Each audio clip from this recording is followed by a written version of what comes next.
Tense স্ট্রাকচারের গত একটা ভিডিওতে আমরা ইনডিফিনিট টেন্সগুলো নিয়ে আলোচনা করেছিলাম, প্রেজেন্ট ইনডিফিনিট, পাস্ট ইনডিফিনিট এবং ফিউচার ইনডিফিনিট নিয়ে।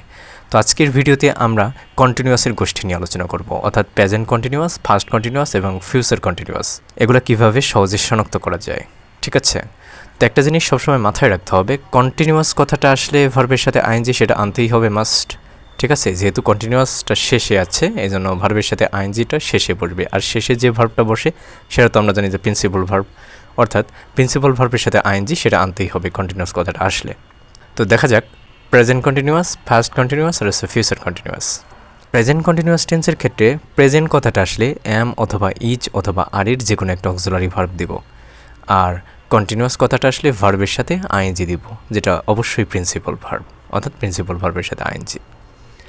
পাস্ট কন্টিনিউয়াসের ক্ষেত্রে জাস্ট পাস্টের জন্য আনবো হচ্ছে ওয়াজ অথবা ওয়ার, আর কন্টিনিউয়াস কথাটা আসলে ভার্বের সাথে আইএনজি, অর্থাৎ ওয়াজ অথবা ওয়ার এর যে কোনো একটি প্লাস হচ্ছে ভার্বের সাথে আইএনজি। অর্থাৎ এম ইজ আর এর পাস্ট ফর্ম হচ্ছে ওয়াজ ওয়ার, অর্থাৎ আইএনজির কোনো পরিবর্তন করা লাগবে না।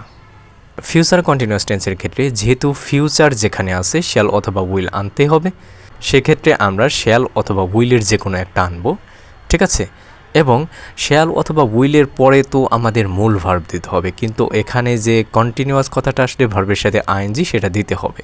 এখন শ্যাল উইলের পরে তো ভার্বের সাথে আইএনজি বসে না, এজন্য আমরা করব হচ্ছে শ্যাল অথবা উইলের পরে একটা মূল ভার্ব দিব, যেটা এম ইজ আর ওয়াজ ওয়ারের মূল ভার্ব, সেটা হচ্ছে কি বি, তারপরে হচ্ছে ভার্বের সাথে আইএনজি দিব, অর্থাৎ শ্যাল বি অথবা উইল বি প্লাস হচ্ছে ভার্বের সাথে আইএনজি, ঠিক আছে? তো সহজে এইভাবে স্ট্রাকচারগুলো একটু মনে রাখবে। Thank you so much.